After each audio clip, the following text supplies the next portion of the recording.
بسم اللہ الرحمن الرحیم جی، یہ میرا پیغام اس وقت اس ملک کے پرائم منسٹر جناب انوار الحق کاکڑ صاحب اور پاکستان آرمی کے چیف جناب جنرل سید عاصم منیر صاحب کے لیے ہے۔ گزارش یہ ہے سر کہ اس وقت ملک معاشی طور پر ایک تنگ منظرنامے سے گزر رہا ہے، اور تمام جو کاروباری افراد ہیں اور جو کاروباری حلقے ہیں وہ پرائس فلکچویشن آف پیٹرول اور ڈالر کے انفلیشنری ایفیکٹ کی وجہ سے اپنے اپنے کاروبار میں مشکلات کا سامنا کر رہے ہیں، اور لے دے کے صرف ایک ریل اسٹیٹ کا سیکٹر رہ گیا تھا جو اس وقت لاکھوں افراد کو اپنے ساتھ جوڑے ہوئے تھا، اور ریل اسٹیٹ سیکٹر اور ڈیولپرز اور اس سے وابستہ افراد جو کنسٹرکشن کے شعبے سے منسلک ہیں وہ اس شعبے کو ہی صرف ایک ایسا اپنے لیے ریلیف پوائنٹ دیکھ رہے تھے جو اس وقت بھی اس تمام زبوں حالی کے بعد بھی اس وقت اپنے آپ کو سروائیو کرا رہا تھا۔ اور پاکستان نے اگر کبھی ترقی کرنی ہے تو اس ترقی کا پیرامیٹر اور اس ترقی کی میجرمنٹ صرف اور صرف ریل اسٹیٹ ہوتی ہے، اور وہی ریل اسٹیٹ ہی ہے جو دنیا میں سنگاپور اور دبئی جیسے ملکوں کی شناخت بنی ہے۔ Whenever a country grows it parks its revenue, it parks its profitability، اپنے ایسٹس کو ریل اسٹیٹ کے زمرے میں لوگ پارک کرتے ہیں، اور ریل اسٹیٹ گروتھ سے آپ کسی بھی ملک کی گروتھ کا اندازہ لگا سکتے ہیں۔ اور الحمدللہ ہم بلو ورلڈ سٹی کی مینجمنٹ نے اور جو موٹر وے اور اسلام آباد کی ویسینٹی میں، انٹرنیشنل ایئرپورٹ کی ویسینٹی میں بہت سارے ڈیولپرز ہیں، جس میں بہت سینئر ڈیولپرز جس میں ملک ریاض صاحب بھی ہیں، جس میں کیپٹل سمارٹ سٹی کے زاہد رفیق صاحب بھی ہیں، بلکہ ہم نے فیصلز ہل کے چودھری مجید صاحب کو بھی انوائٹ کیا، اور اس کے علاوہ میاں عامر صاحب جو دنیا گروپ والے ہیں ان کو بھی انوائٹ کیا کہ آپ آئیں اور ہمارے ساتھ اسلام آباد ایئرپورٹ کی ویسینٹی میں جو رقبہ ہے اس کو ہم سب مل کے ایک فقید المثال قسم کا شہر بناتے ہیں، ایک ٹورسٹ سٹی بناتے ہیں، یہاں پہ ٹورزم فری وے ڈیولپ کرتے ہیں، دنیا کی سب سے اونچی بلڈنگز نہیں تو تیسرے چوتھے نمبر کی بلڈنگز بناتے ہیں، ہوٹلز بناتے ہیں، یہاں پہ ہم ٹورسٹ ایکٹیویٹیز بڑھانے کے لیے واٹر پارکس بناتے ہیں، تھیم پارکس بناتے ہیں، اور دنیا کی سب سے بڑی مسجد یہاں پہ ڈیولپ کرتے ہیں، اور بہت سارے ایسے ٹورسٹ اسپاٹس جو پوری دنیا میں مشہور ہیں ان کو یہاں پہ ان کو انسپریشن لیتے ہوئے یہاں پہ ریپلیکیٹ کرتے ہیں۔ تو یہ اس قسم کا ایک شہر ڈیولپ ہو سکتا ہے، ایک پروڈکٹ ڈیولپ ہو سکتا ہے جو یہ اہلیت رکھتا ہے کہ وہ اس ملک کا قرضہ اتار سکتا ہے۔ یہ کوئی غلط کیلکولیشن نہیں ہے جی، یہ 8-10 لاکھ کنال کا جس وقت شہر آباد ہوگا تو یہ کیپیسٹی رکھتا ہے کہ یہ پوری دنیا سے انویسٹمنٹ کو اٹریکٹ کرے گا۔ اور آپ کی جو 25 کروڑ کی آبادی ہے، کیا اس میں 12-13 لاکھ لوگ بھی ایسے نہیں ہیں جن کے پاس لاکھ ڈالر کا سرمایہ اس ملک سے باہر پڑا ہو؟ جس وقت آپ اپنے اداروں کے تھرو یہ انویسٹیگیشن کریں گے تو آپ کو بہت سارے منی ریزروز جو ود ان دا کنٹری مل رہے ہیں، تو ود ان دا کنٹری اگر اتنا کچھ ہو سکتا ہے تو آؤٹ سائڈ دی کنٹری تو میں سمجھتا ہوں اس سے 10 گنا 20 گنا 100 گنا زیادہ مال آپ برآمد کر سکتے ہیں۔ لیکن ڈنڈے کے زور پہ کبھی بھی کوئی ملک نہیں چلا، اور یہ صرف پالیسیز ہی ہیں جو آپ بنانے کی کوشش کر رہے ہیں جو اس ملک کو چلائیں گی۔ اور اس شہر کا آباد ہونا جو اسلام آباد ایئرپورٹ کی ویسینٹی میں ہے، جس میں تمام سارے بڑے ڈیولپر سٹیک ہولڈرز بن رہے تھے، ایون یہ کہ ہم ڈی ایچ اے کو یہاں پہ رقبہ آفر کر رہے تھے اور ڈی ایچ اے یہاں آ رہا ہے، اگر یہ سب مل کر ایک شہر بناتے ہیں تو آرمی چیف صاحب اور کاکڑ صاحب اس ملک کا قرضہ اتارنا کوئی مشکل نہیں ہے۔ میں نے کاکڑ صاحب کا بیان سنا ہے، ہاؤسنگ سوسائٹیوں کو وہ ایک غلط پرسیپشن سے دیکھتے ہیں، اور کاکڑ صاحب ملک سے باہر جانے کو کوئی مسئلہ نہیں سمجھتے۔ جناب وزیر اعظم صاحب، یہ بہت بڑا مسئلہ ہے۔ اگر 30-40 سال کے لیے آپ کا جو برین ڈرین ہو جائے گا تو پھر وہ واپسی پہ ان کے بچے بھی یہاں آنا پسند نہیں فرمائیں گے، اسپیشلی جس طرح کی پرسیپشن اس ملک کی اور اداروں کی ڈیولپ ہوتی جا رہی۔ تو واحد اگر آپ کے پاس کوئی واپسی کا راستہ ہے تو وہ افراد راستہ ہیں جو اس ملک میں ڈیولپمنٹ کرنے کی کوشش کر رہے ہیں، اور الحمدللہ اللہ پاک کے فضل و کرم سے اللہ پاک کی رضا کے لیے ہم سمجھتے ہیں کہ اللہ پاک نے ہمیں اس کام پہ مامور کیا ہے کہ ہم اس ملک کی ترقی اور تمدن کے لیے کام کریں اور اپنے اداروں کے بازو بن کر کام کریں۔ ہمیں فخر ہے اپنی پاک فوج پہ، اور ہم جو پاک فوج شہادتیں لیتی ہیں اس ملک کے دفاع کے لیے، ہم سمجھتے ہیں کہ کسی بھی سیاستدان کا یا کسی بھی بیوروکریٹ کا یا کسی بھی افسر کا یا کسی بھی پرائیویٹ انڈیویجول کا یہ سمجھنا کہ اگر پاک فوج کو ہم کٹ ڈاؤن ٹو سائز کریں تو پھر یہ ملک بچا رہے گا تو یہ ان کی خام خیالی ہے. اگر آج تک یہ ملک بچا ہوا ہے اور آج تک سروائیو کر رہا ہے تو اس میں مین کلیدی کردار اللہ کی رضا کے بعد، آپ صلی اللہ علیہ وسلم کی دعاؤں کے بعد، آپ صلی اللہ علیہ وسلم کی احادیث کی روشنی میں صرف اور صرف پاک فوج وہ ادارہ ہے جو اس ملک کی سالمیت، گروتھ اور یونٹی کا باعث بنا ہوا ہے. ہمیں اس میں کوئی شک نہیں، اور اسی وجہ سے ہم اپنی ہر قسم کی قربانی دینے کے لیے تیار ہیں اپنے اس ادارے کی ترقی کے لیے اور اس ملک کی ترقی کے لیے. ہم نے اپنا تمام پروفٹیبلٹی اور تمام پروجیکٹ کا ایسٹ اور اپنے ذاتی ایسٹس بھی اس ملک کے لیے قربان کیے ہوئے. ہم سے بہت اداروں نے اس شہر کو، جس کو ہم تعمیر کرنا چاہ رہے ہیں، اس کی تعمیر و ترقی روکنے کے لیے بہت سارے اداروں نے ہم سے بہت سارے امتحان لیے ہیں، اور سب کو ہم نے اپنی جان، مال، عزت، آبرو سب کچھ پیش کیے. ابھی گزارش یہ عاصم صاحب، آپ سے ریکویسٹ ہے، چونکہ آپ کے ہاتھ میں اللہ پاک نے وہ نصرہ رکھی ہے کہ اگر آپ چاہیں اور آپ ایک انیبلنگ انوائرمنٹ کریٹ کریں اپنے پرائم منسٹر صاحب کے ساتھ مل کے، آنے والی گورنمنٹ کے ساتھ مل کے، تو یہ ملک ترقی کی وہ منازل طے کر سکتا ہے کہ اس کے بعد لوگ دبئی اور سنگاپور کی مثالیں دینا چھوڑ دیں گے، پاکستان کی مثال دیں گے. لیکن یہ سر تب ہوگا جب سارے کام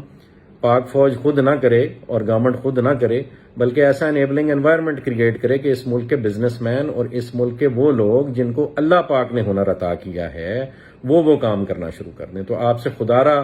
گزارش ہے کہ ہم ڈیولپرز کو اپنی چھتری کے سائے تلے لیں اور ہمیں کام کرنے دیں اس ملک کے لیے. بھلے جب ہم سارا کام کر چکے ہوں تو maintenance and development and after sale service کے لیے بھلے وہ تمام ہاؤسنگ پروجیکٹس یا وہ پورے شہر کا کنٹرول کسی نئی اتھارٹی کو دے دیا جائے جو آنےسٹ لوگوں سے بنی ہوئی ہو، یا بھلے ڈی ایچ اے کے حوالے کر دیا جائے، ہمیں اس میں کوئی اعتراض نہیں. لیکن خدارہ ایک پرائیویٹ مائنڈ سیٹ کے ساتھ، ایک انٹرپرونل مائنڈ سیٹ کے ساتھ، ایک کاروبار کو جو کہ ریل اسٹیٹ کا کاروبار ہے اس کو اپنی ٹانگوں پہ کھڑا ہو لینے دیا جائے. وہی اس ملک کو کہیں نہ کہیں بچائے گا. ہم نہیں کہتے کہ آپ انڈسٹری نہ لگائیں، ہم نہیں کہتے کہ آپ ایگریکلچر نہ کریں، وہ بھی ہمارے ملک کی ریڑھ کی ہڈی ہے. ایگریکلچر بھی ریڑھ کی ہڈی ہے اور انڈسٹریز لگانا بھی ریڑھ کی ہڈی ہے، پروڈکشن بھی ریڑھ کی ہڈی ہے. لیکن آپ ریل اسٹیٹ کے وجود سے انکاری نہیں ہو سکتے. جتنی بھی دنیا میں ترقی ہوئی ہے وہ الٹیمیٹلی ریل اسٹیٹ کے تھرو ریفلیکٹ کرتی ہے. May it be hoteling, may it be tourism, اور may it be even agriculture. Ultimately اس کا سارا سرمایہ آ کے آپ کے ریل اسٹیٹ میں پارک ہوتا ہے. اور جتنی بھی بلڈنگز ڈیولپ ہوتی ہیں وہ تمام الائیڈ انڈسٹریز کو سپورٹ کرتی ہیں، اور تمام جو ترقی ڈفرنٹ ادارے کرتے ہیں انہوں نے بھی الٹیمیٹلی آ کے کسی بلڈنگ میں ریزائڈ کرنا ہوتا ہے. وہ بھلے ہاسپٹلز ہوں، وہ بھلے آپ کے ہوٹلز ہوں، وہ بھلے ایئرپورٹ ہوں، تو ultimately it is real estate جس نے ڈیولپ ہونا. اور اگر آپ دبئی کے فارمولے کو فالو کریں اور اسلام آباد انٹرنیشنل ایئرپورٹ کو دبئی کے ایئرپورٹ کی طرز پہ چلانا شروع کر دیں اور وہاں پہ ٹورزم لینڈ کرنا شروع کر دیں، اور اس سے منسلک ایک شہر ہو جس میں دبئی کی طرز کی تمام کیپیبلٹیز اویلیبل ہوں، تو کیوں آپ کے پاکستانی اپنا وہ لاکھ $2 لاکھ پاکستان میں واپس نہیں لے کے آئیں گے؟ وہ یہاں پہ پراپرٹی لینا اپنے لیے باعث فخر سمجھیں گے. اور اگر $2-4 لاکھ میں ٹرکی اپنی نیشنلٹی دے سکتا ہے تو پاکستان بھی نیشنلٹی دے سکتا ہے. آپ تمام اپنے چیکس اینڈ بیلنسز کریٹ کریں جس سے آپ یہ انشور کریں کہ یہاں پہ کوئی نیگیٹو فرد نہ آئے، کوئی نیگیٹو ایکٹیویٹی نہ ہو. ہم ویسے بھی تو بہت سارے لوگوں کو اس ملک میں آنے دیتے ہیں، کوئی ایمبیسیز کے تھرو آتا ہے تو کوئی این جی اوز کے روپ میں آتا ہے. تو اگر ریل اسٹیٹ کی انویسٹمنٹ اس ملک میں آپ لوگوں کے سیکورٹی میکانزم سے گزر کے آنے لگ پڑے گی تو کیا یہ ملک ترقی نہیں کرے گا؟ اتنی سمپل سی بات ہمیں سمجھ نہیں آ رہی کہ ہم نے صرف ایک انیبلنگ انوائرمنٹ کریٹ کرنا ہے. اور وہ انیبلنگ انوائرمنٹ یہ ہے کہ آپ پرائیویٹ بزنس مین کو اپنا بزنس کرنے دیں، وہ اپنے ڈفرنٹ آئیڈیاز لگا کر ترقی کی منازل طے کرنے میں آسانیاں پیدا کرے کاروبار میں. سارا کام نہ گورنمنٹ کر سکتی ہے، نہ سارا کام فوج کر سکتی ہے، نہ فوجی افراد کی یہ ٹریننگ ہے. ہاں، آپ لوگوں نے بہت اچھا ایک ادارہ کھڑا کیا، ڈیفنس ہاؤسنگ اتھارٹی. ہم بھی چاہیں گے ہم اپنا پروجیکٹ ڈیولپ کر کے ڈیفنس کے حوالے کر دیں. لیکن خدارہ یہ تو آرمی چیف صاحب نا انصافی ہوگی کہ صرف اس ملک میں ڈی ایچ اے کام کرے اور اس کے بعد چلیں اس ملک میں اگر کسی نے اس ملک کے سیٹ اپ کو یوٹیلائز کیا اور پازیٹیولی یوٹیلائز کیا تو اس میں کریڈٹ ملک ریاض صاحب کو جاتا ہے. اگر ان سے سروائیول کی پاداش میں چند غلطیاں ہو گئی ہیں تو انہیں بھی معافی دے کے آپ اس ملک میں واپس لائیں اور انہیں کام کرنے کا موقع دیں. اگر بزنس مین اس ملک کو نہیں تعمیر کرے گا، میں کوئی ملک صاحب کے حق میں بیان نہیں دے رہا، میں پاکستان کے حق میں بیان دے رہا ہوں. میں چاہتا ہوں کہ ہر وہ ڈیولپر، ہر وہ ریل اسٹیٹ کا ایکسپرٹ، ہر وہ بزنس مین، ہر وہ انڈسٹریلسٹ، ہر وہ ایگریکلچرسٹ جو یہ ملک ڈیولپ کرنے کا خواب دیکھتا ہے اور پاکستان کو اسلامی فلاحی ریاست بنانے کا خواب دیکھتا ہے اور اپنے بزرگوں کی کئی بھی باتوں کی تعبیر کرنا چاہتا ہے کہ یہاں پہ باہر کے ملک سے لوگ آ کے نوکریاں کریں گے، تو وہ تب ہی ممکن ہے کہ جب آپ ان سب کے ہاتھ پیر کھول دیں اور ان کو کام کرنے دیں۔ پولیٹیکلی اس ملک نے کدھر کو جانا ہے وہ اللہ بہتر جانتا ہے، لیکن ہاں یہ سچ ہے کہ اگر ایک یونٹی آف کمانڈ رہے گی، وہ بھلے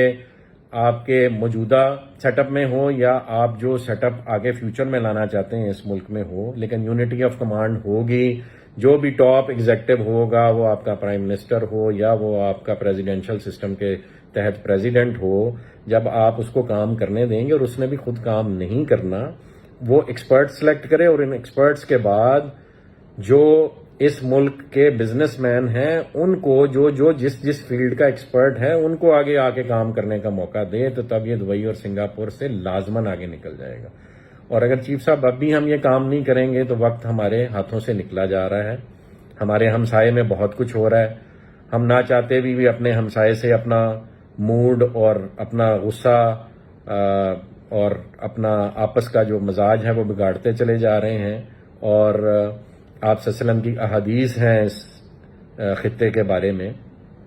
اور ان احادیث میں ایسے افراد کا ذکر ہے جنہوں نے کل کو کسی بھی قسم کی ترقی کا باعث بننا ہے دنیا میں۔ تو خدارا ہم کیوں نہ اللہ سے دعا کریں کہ وہ افراد ہم ہوں، بجائے اس کے کہ وہ افراد کہیں اور سے آئیں اور خدا نہ خواستہ آپ کے ملک کی عوام ان کو سپورٹ کرنے لگ پڑے۔ تو بہتر نہیں ہے کہ ہم اپنے ملک کی عوام، ہم اپنے ملک کے بزنس مین کو سپورٹ کریں اور وہ آپ کے ملک کا کاروبار ایسے کھڑا کرے کہ جو اقبال کا شعر ہے کہ نیل کے ساحل سے لے کے تابقا کے کاشغر، وہ اسلامی اسٹیٹ ڈیولپ ہو اور آپ کی سربراہی میں ڈیولپ ہو۔ تو خدارا ریکویسٹ یہ ہے کہ اس وقت آپ کے چند ادارے، میں نہیں جانتا، کسی کا نام نہیں لینا چاہتا کون کون ملوث ہے، لیکن آپ کے چند ادارے جو سویلین ہیں، شاید اس میں کوئی اور یونیفارمڈ ادارے بھی ہیں، وہ یہ نہیں چاہتے کہ ان کے علاوہ اس ملک میں کوئی اور ریل اسٹیٹ کا کام کرے۔ آپ سے ریکویسٹ ہے کہ یہ اگر ہماری غلط فہمی ہے تو یہ دور کی جائے اور پرائیویٹ ڈیولپرز کو آپ کے سویلین ادارے سپورٹ کریں، اور وہ ایک شہر نہیں، پاکستان میں کئی شہر بننے کی کیپیسٹی ہے، اور پاکستان کے نیچرل ریسورسز اتنے ہیں کہ وہ یوٹیلائز ہوں تو it can become a super power in a matter of 5 to 6 years. All you have to do is provide them with an enabling environment. میری آرمی چیف صاحب آپ سے ریکویسٹ ہے، کاکڑ صاحب آپ سے ریکویسٹ ہے، اپنے اداروں کو لگام دیجئے۔ انہوں نے ایک طوفان بدتمیزی کھڑا کیا ہوا ہے۔ جتنے ریل اسٹیٹ سے منسلک افراد اسپیشلی پنڈی اور اسلام آباد میں تھے، وہ کسی نہ کسی ایجنڈے کے تحت وہ اس وقت جو ہے وہ ظلم و جبر اور بربریت کا شکار ہیں اور ان کو ڈیفیم کرنے کی کوشش کی جا رہی ہے۔ آپ ہمارا شہر آ کے دیکھیں، ہم نے ایسا شہر ڈیولپ کیا جو آج تک DHA نہیں سوچ سکا، اور جو آج سے پہلے بڑے ڈیولپرز بھی یہاں نہیں سوچ سکے۔ وہ اللہ کے فضل و کرم سے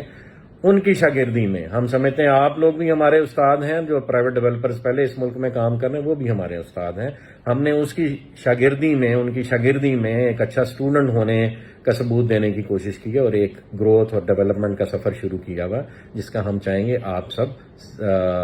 حصہ بنیں۔ میں آرمی چیف صاحب سے ریکویسٹ کروں گا ہمارا پروجیکٹ وزٹ کریں، بلو ورلڈ سٹی کو وزٹ کریں، کیپٹل اسمارٹ سٹی کو وزٹ کریں، فیصل ہلز کو وزٹ کریں، اس پورے علاقے کو وزٹ کریں، اسلام آباد ایئرپورٹ کی ویسینٹی وزٹ کریں۔ یہاں پہ ایسا فقید المثال شہر بنایا جا سکتا ہے آرمی چیف صاحب جو آپ کے ملک کا قرضہ اتار سکتا ہے۔ ہمیں در در بھیک مانگنے کی ضرورت نہیں ہے، ہمیں ٹرکی جا کے بدنام ہونے کی ضرورت نہیں ہے، ہمیں ایون اپنے دوست ملکوں سے بھی بھیک مانگنے کی ضرورت نہیں ہے۔ ہم ان کے سرپرست بن سکتے ہیں، ہم ان کے بازو بن سکتے ہیں، ہم مکہ اور مدینہ کی ریاست کے بازو بن سکتے ہیں، اس کی آف شوٹ بن سکتے ہیں۔ خدارا ہمیں اپنے پیروں پہ کھڑے ہو لینے دیجئے، ان اداروں کو لگام دیجئے اس سے پہلے کہ بہت دیر ہو جائے۔ اس وقت RDA نے اور ڈسٹرکٹ کاؤنسل نے اور دیگر اداروں نے، جس میں آپ کے کمشنر شامل ہیں اور آپ کے راولپنڈی پولیس کے سینئر آفیسر شامل ہیں، انہوں نے ایک آپریشن شروع کر رکھا ہے جو تمام ریل اسٹیٹ سیکٹر اور تمام ہاؤسنگ سوسائٹیز کو جتنی انہوں نے محنت کی ہے اس پہ پانی پھیر رہا ہے، انہیں مجبور کر رہا ہے کہ وہ خدارا اس ملک سے خائف ہو جائیں۔ لیکن اللہ کی قسم، اللہ نے ہمیں بنایا ہے اس ملک کی ترقی کے لیے، ہمیں اللہ نے بلایا ہے دین اسلام کی سربلندی میں اپنا کردار ادا کرنے کے لیے، اور وہ ہم اپنے خون کے آخری قطرے تک انشاءاللہ نبھائیں گے۔ ہم کسی ادارے سے نہیں لڑیں گے، ہم پاک فوج کو بھی ہمیشہ سلوٹ اور سلام کریں گے۔ ہم تمام اپنے اثاثے، اپنے ذاتی اثاثے اور اپنے کاروباری اثاثے بھی اس پاک فوج پہ اور آپ کی ڈیفنس ہاؤسنگ اتھارٹی پہ بھی قربان کرتے ہیں۔ ہمیں اپنا مزدور بنا لیں، لیکن خدا را اس ملک کو ڈیولپ تو ہونے دیں، ہمیں کام تو کر لینے دیں۔ صرف اتنی سی گزارش ہے آرمی چیف صاحب، خدا را ان کو لگام دیجئے، نہیں تو یہ سب کو آپ سے خائف کر دیں گے اور کسی ملک کو ہم پہ حملہ کرنے کی ضرورت نہیں پڑے گی۔ یہ کام ہم خود ہی کر لیں گے۔ ہم ایک خود کش حملہ